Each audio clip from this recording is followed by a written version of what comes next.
Hello everyone, welcome back to Ashkimi once again.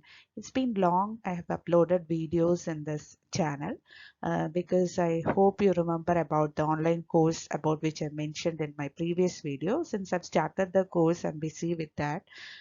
So I didn't get enough time to record videos for this question paper discussion. So anyways, today we'll have the part 15 of the question paper discussion. For those who have not gone through the previous video, I created a playlist in the channel and I'll be giving the link of the same in the iCard above. So anybody those who are interested can go and watch the previous videos. And in this video, it is exclusively for the discussion regarding the 1,2-alkyl shift, Itard reaction, electrophilic aromatic substitution, and alpha halogenation of ketones. So without wasting much time, let's get started. So the first question is the one which is related to 1,2-alkyl shift, and you're asked to identify the wrong statement regarding 1,2 shift. You have provided with four different options. Let's have a look at the different option. Option A is tertiary alkyl group generally undergo 1,2 shift to the electron deficient centers more readily than primary and secondary alkyl groups do. The bond breaking and making are concerted in the 1,2 shift of a methyl group in carbocation. The transition structure for a 1,2 shift to an electron deficient center is regarded as a cyclic 3-center 2-electron system. And final statement is that the configuration of a carbon center undergoing a 1,2 shift in a carbocation is not retained. So when you consider about the 1,2 shift that normally takes place in between some reactions, it is seen that 1,2 shift always occur in order to get a more stable carbocation. For the time being, if you are considering this case, initially you are having a carbocation here, and that is a secondary carbocation that you have. And when and in the neighboring carbon, you can see that there are three methyl group. So if one of the methyl group is being migrated to this position, these are one neighboring carbon, so it is considered as a 1,2 alkyl shift. So when this carbon atom is methyl group is being shifted to this carbon, so you can see that a carbocation will be created in this site. And that carbocation, if you analyze, that is a tertiary carbocation, that is which is attached to three different carbon atoms. So when there is an alkyl shift, you are creating a more stable carbocation. I think all of you might be familiar with the order of stability of carbocation. It is tertiary alkyl group is having the highest stability, greater than secondary, greater than primary. So in this case, you are getting a tertiary carbocation by the 1,2 alkyl shift. So initially you are having a secondary carbocation which is less stable compared to the tertiary carbocation. And when it makes a transition, you can see that initially you'll get a condition where the methyl group that is being shifted from carbon 1 to 2 is attached to carbon 1 and 2 at the same time it is attached to carbon 1 and 2.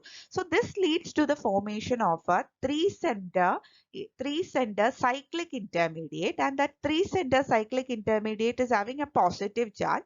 That means it is deficient of one electron. That is, it is a three-center 2-electron system. So normally when this alkyl shift takes place, a tertiary alkyl group will definitely have more tendency to migrate compared to primary and secondary one.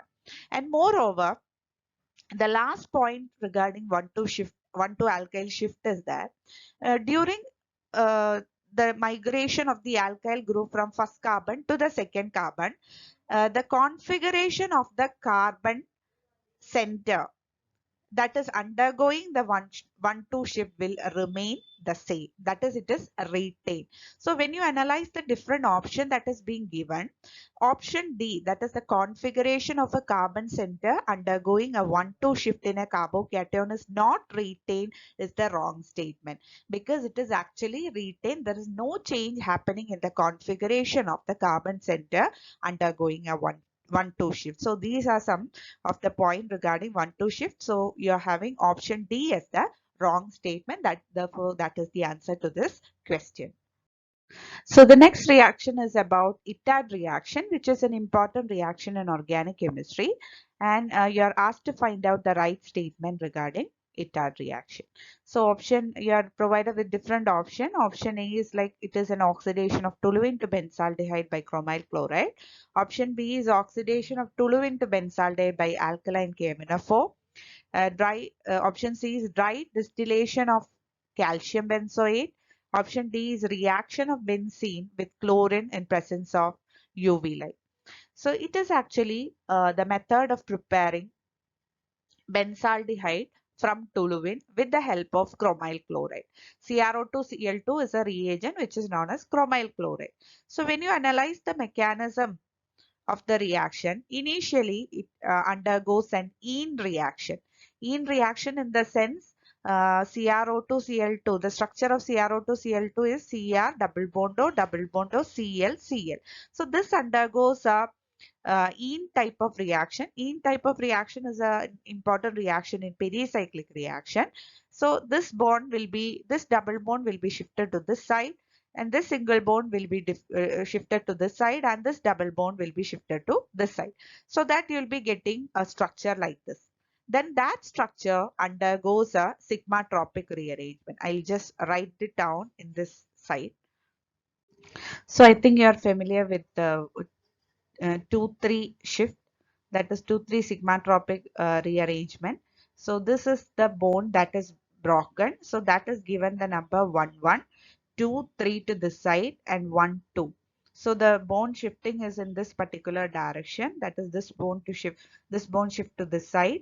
This one will shift towards chromium, and the chromium oxygen double bond will shift towards this position. So that you will be getting an intermediate like this. And the hydrogen atom present in this side is attacked by a chloride ion, so that chloride ion will be attacking this hydrogen, so they will be eliminated at HCl, and this bond will be shifted to this side, forming double bond O. So that is being converted into an aldehyde, which is benzaldehyde. Plus you are getting Cr ClOH, and the other chlorine is also being eliminated. So the mechanism of ITAD reaction involves ene reaction and 2,3 sigmatropic rearrangement. So you have to note it down because that may be asked as a different question. So actually ITAD reaction is the oxidation of toluene to benzaldehyde. Therefore the right by chromyl chloride. Therefore the right option to this question is option A. Coming to the third question, which is about actually an electrophilic substitution reaction on aromatic system, and you're asked to find out the product of chlorination of toluene in presence of ferric chloride gives mostly. And the options are metachlorotoluene, benzyl chloride, dichlorobenzene, and ortho and parachlorobenzene. So these are some of the product that is being given as option, and you have to find out the right answer regarding the product that you obtain by the chlorination of toluene in presence of ferric chloride. So normally when you consider toluene, there are two possibilities. That is, the chlorination actually it can give two different types of product. This is the structure of toluene. So when you carry out the chlorination for this compound, either you can get a chlorination in the nucleus, that is, either you can have a chlorine attached to the benzene ring, that is what is meant by the nucleus. Otherwise you can get a product in which the chlorine atom is being added to the side chain, and this is benzyl chloride,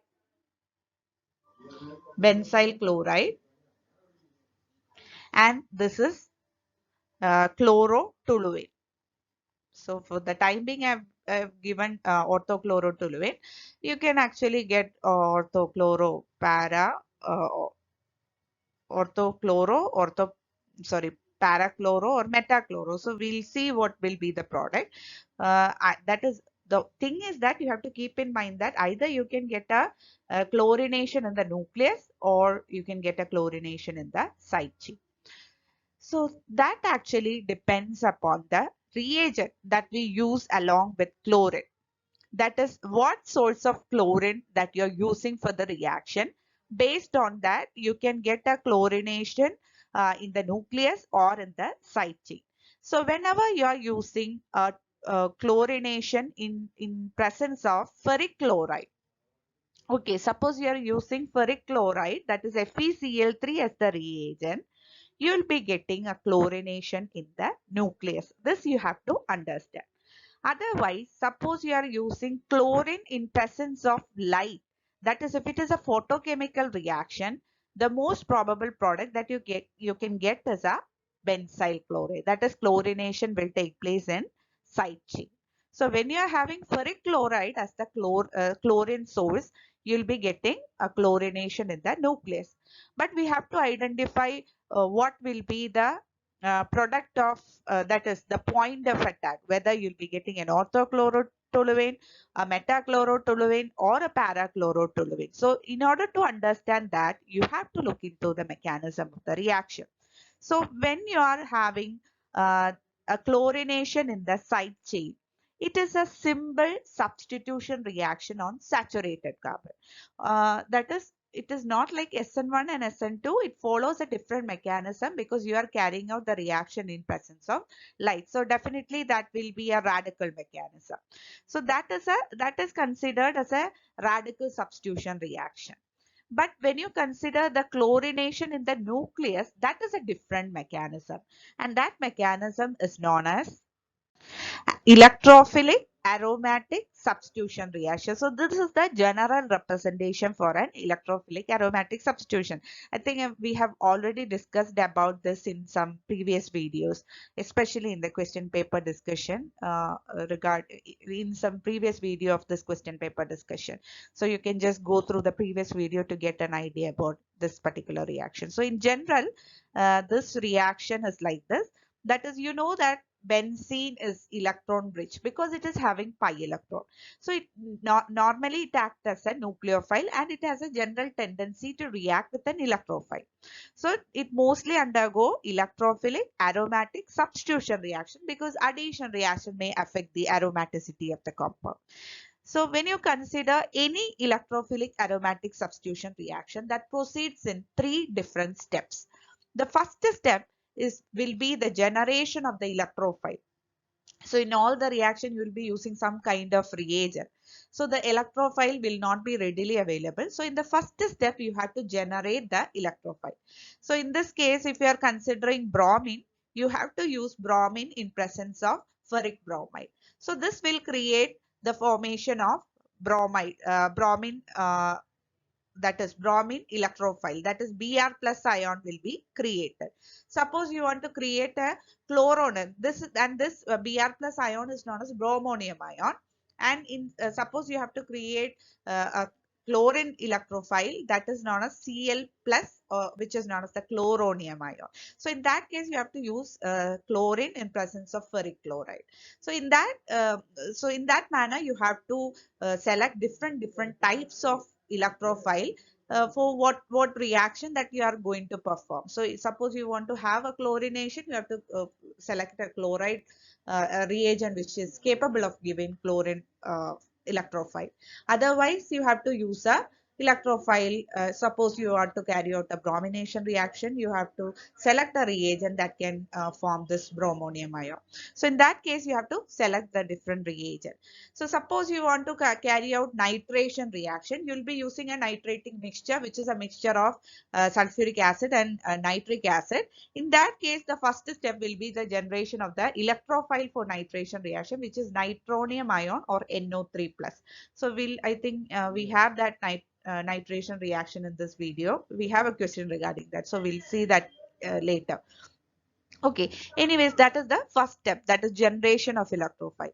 Now coming to the second one, it is the formation of adenium ion. That is, adenium ion means it is an aromatic ion which is having a positive charge, and that is by the reaction of an electrophile with the aromatic system, that is with benzene. So that will be, the electrophile will be reacting with the pi electrons of benzene.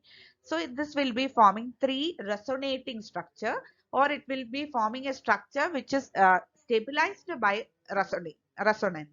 Okay, so this is the adenium ion that is being formed. And in the third step, you'll be removing a proton, that is a positive charge will be removed from the adenium ion to get the final product, that is the substituted product. So these are the three steps that is normally involved in any electrophilic aromatic substitution reaction. Based on the attack of this compound or the electrophile on the aromatic system, we can actually classify reagents or electrophiles into two types. For example, suppose you are having a reagent which is having only single bond like OH, Cl. Cl doesn't have any multiple bond. OH also O single bond H. CH3 which is having only single bond. If you consider such type of electrophile, you'll be getting that electrophiles. The importance of that kind of electrophiles is that they are electron releasing type, that is they are electron releasing in nature. For example, if you consider OH, oxygen is having lone pair of electron, so that will be donating electron towards the ring. So this will create different resonating structure, and in all the resonating structure you can see that the minus charge is either concentrated at the ortho position or it is concentrated at the para position. So as a result you can say that the electron releasing type of substituent, they will increase the electron density in the ortho para direction. Therefore, they will have a tendency to get product or tendency to give product which is having substitution at the ortho or para position. So normally when you have electron releasing substituent on the benzene ring and you are carrying out the reaction, you will be getting the charge, that is getting the substitution either at the ortho position or at the para position, and in most cases you'll be getting both the product, one ortho product, ortho substituted product, and the other one will be the para substituted product. Whereas if you are having um, substituent that contains multiple bond like NO2, CHO, CN, etc., they will have a tendency to abstract pi electrons from the benzene ring. So this will be the structures that will be possible for such type of electron withdrawing substituent. In that case, you can see that the ortho and para position, they will get a positive charge, which means that the ortho and para positions will be electron deficient. So in that case, you'll never get a substitution at the ortho and para position, but the meta position will be sufficiently electron rich compared to the ortho and para position. So mostly you'll get the substitution there. Therefore, if you are already having an electron withdrawing substituent on the aromatic system, you will get a substitution only at the meta position. And that is common for any substituent which has got multiple bond like NO2, CN, CHO, etc. So in the case of, so in that manner, you can actually classify the compound into two.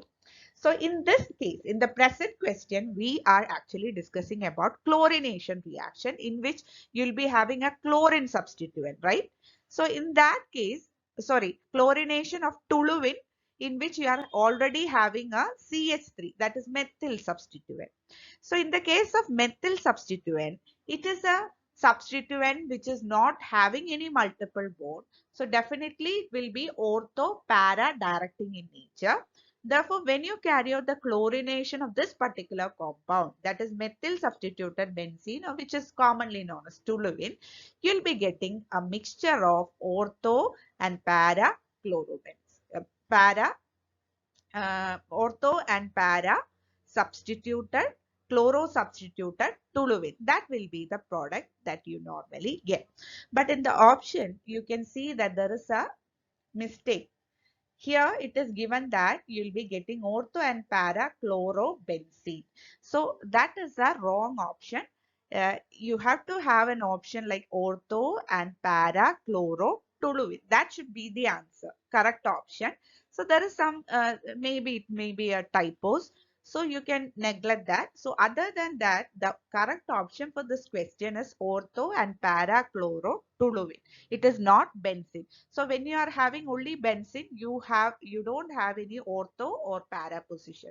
Only when there are at least two substituents in benzene ring, you can have ortho and para position. Otherwise, you don't have any ortho and para position. All the five positions, all the six positions are the same. Therefore, there is a mistake in the option that is being given, but the right option is nothing, but it is ortho and para chlorobenzene. Okay, so that's all for this question. So the next question is about the nitrating mixture, about which we have already had a discussion in the previous question. Uh, in nitrating mixture, HNO3 act as which among the following? That is the question. Option A, base. Option B, acid. Option C, reducing agent. Option D, catalyst. So nitrating mixture, as you all know, is a mixture of concentrated sulfuric acid and concentrated nitric acid and sulfuric acid. In a nitration of benzene or in aromatic nitration reaction, the function of nitrating mixture is to generate the nitronium ion, which is NO2 plus, which is the electrophile in nitration reaction. So for that, HNO3 and H2SO4 will be reacting together to form NO2 plus. In this case, this is actually the mechanism of formation of NO2 plus. In NO2 plus, the H2SO4, which is acting as an acid, it is a proton donor.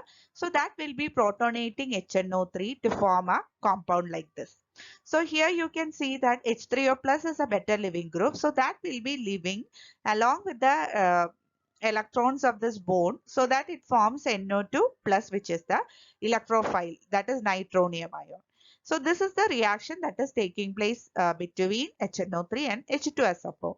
And it is well clear that in this reaction, H2SO4 is acting as an acid or a proton donor, and HNO3 is acting as a proton acceptor.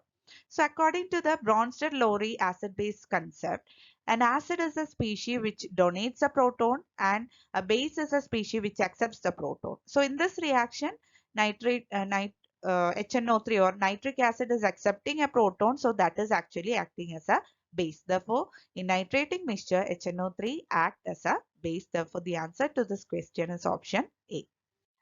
This question is based on a point that we have already been discussed, that is, which one of the following is not a correct statement on aromatic electrophilic substitution reaction. So here you are provided with four different options in which you have four different substituents on aromatic system, and you are asked to find out the correct statement regarding these system, these substituent. So in a previous question, I've already mentioned that when you are having an electron withdrawing substituent, you normally get positive charge in the benzene nucleus. That is, it means that electron withdrawing substituents are deactivating in nature. On the other hand, when you are having an electron releasing substituent like OH, that you'll be getting negative charge or electron rich centers on the ring. So they are activating in nature. Okay, this is the point of difference that you have to understand. Electron withdrawing groups are deactivating and electron releasing groups are activating in nature. Therefore, when you are having an electron withdrawing substituent, you will be getting meta product, and electron releasing substituent, you will be getting ortho-para product. Or they will be, the electron withdrawing substituents will be meta-directing, and activating substituents will be, or electron releasing substituent will be ortho-para directing. But in this case, I have already mentioned about electron withdrawing substituent. That is, electron withdrawing substituents are the one which normally have multiple bond like cyanide, CHO, NO2, etc.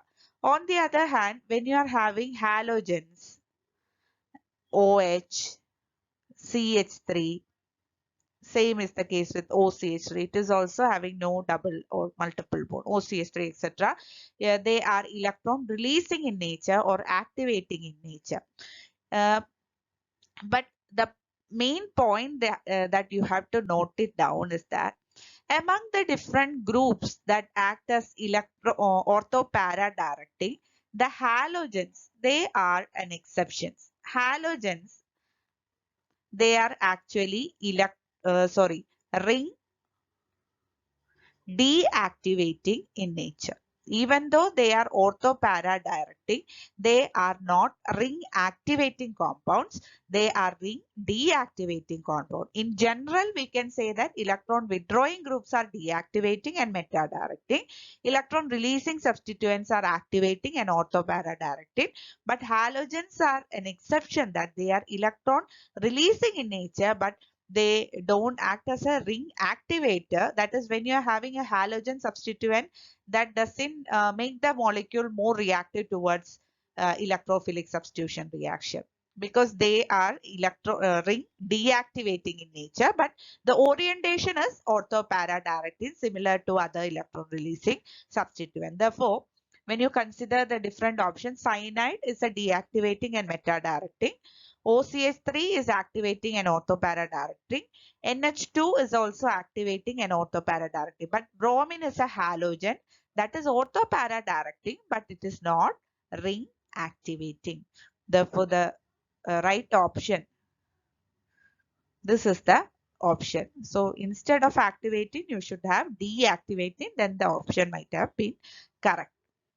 So before moving on to the last question, I'll just take some time to mention about my online classes for competitive exam, especially for Kerala Kpsc exam based on PG chemistry syllabus.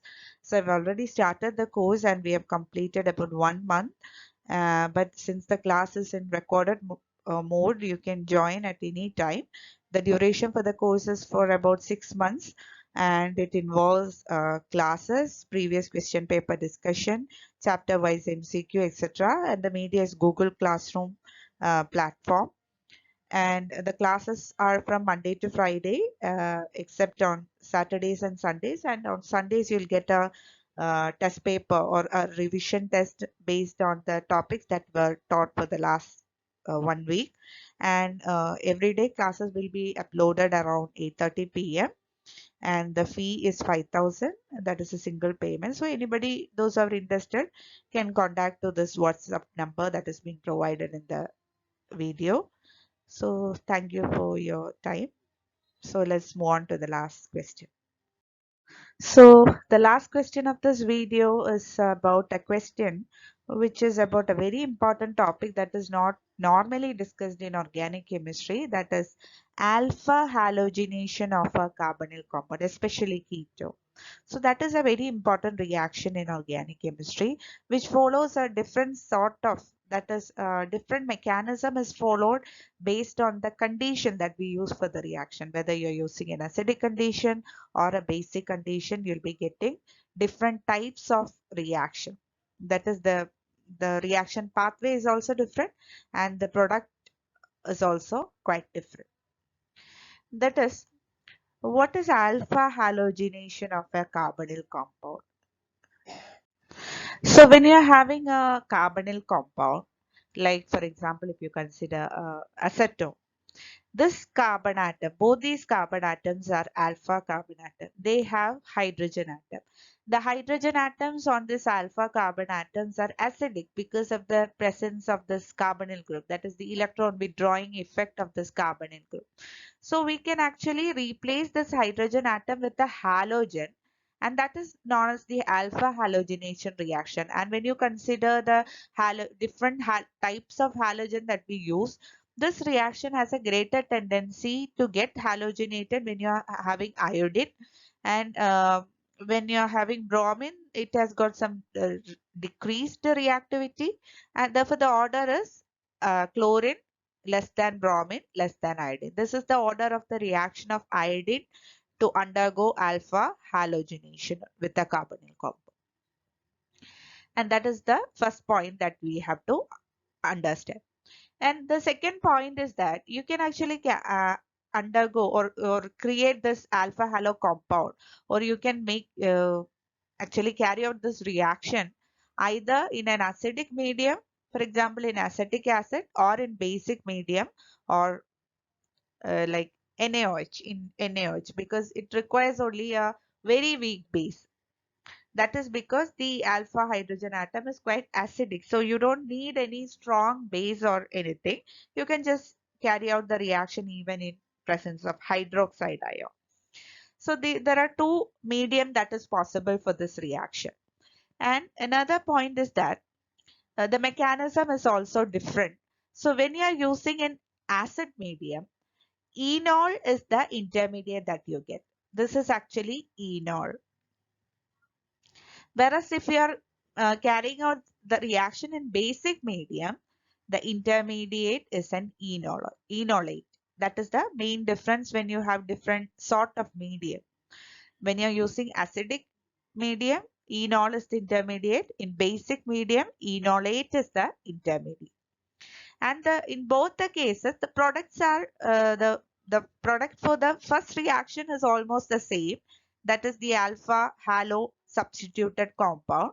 In this case, that is in acidic medium, the rate depends upon the concentration of the carbonyl compound, that is the ketone, and the acid species.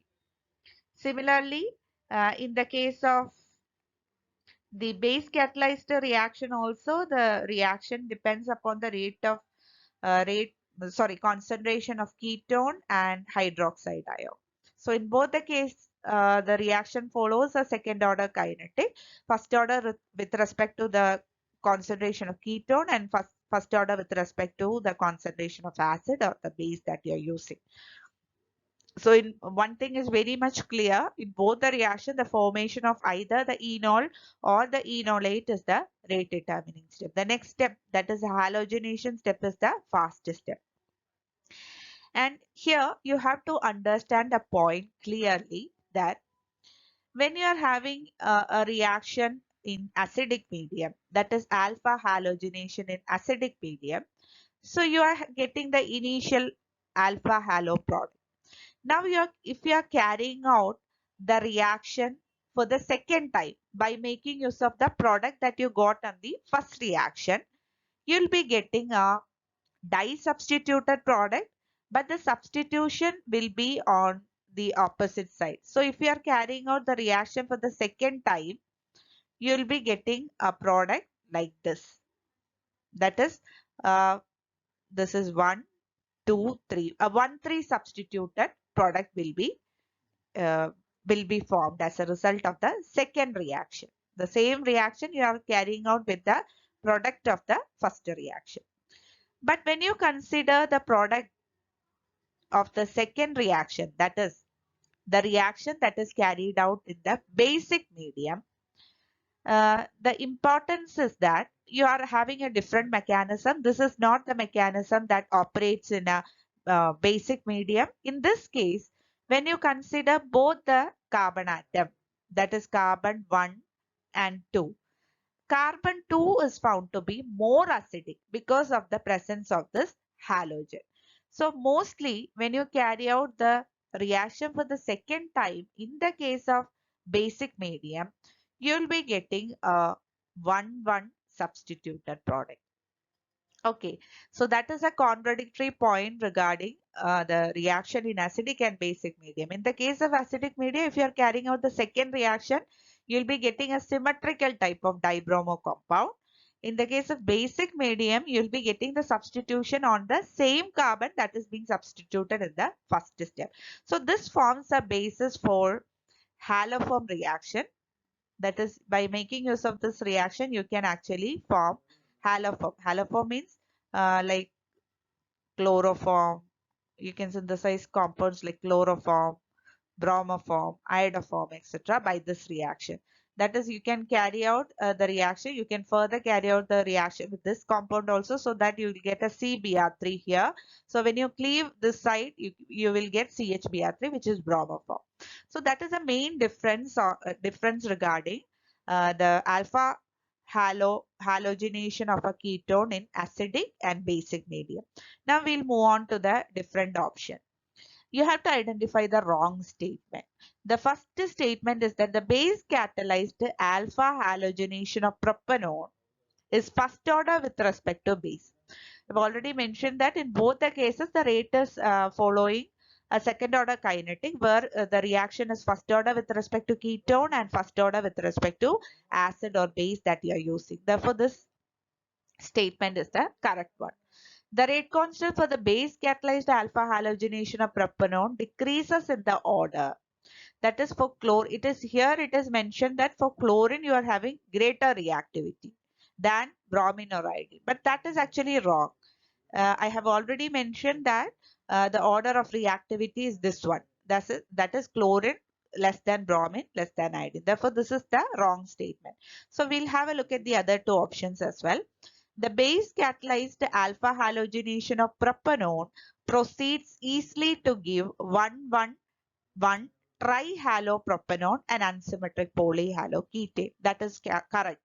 I've already mentioned that in the case of base catalyzed reaction, the substituted carbon is more acidic, so you'll get the substitution at the same carbon.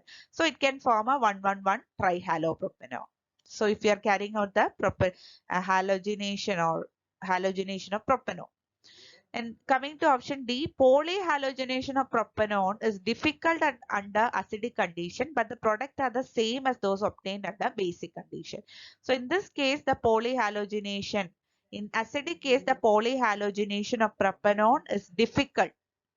You cannot get a polysubstituted compound, but the product are the same as those obtained under basic condition. That is either in the first step you are getting the same product, but polybromination is difficult because after one bromination on one side, you will get a bromination on the second side. So if you carry out further reaction, you will get a bromination on this side, then only you will get a bromination on this side. So that is very difficult because when one of the hydrogen atom is being substituted by bromine, that decreases the reactivity of the compound. So there is no chance for the further reaction.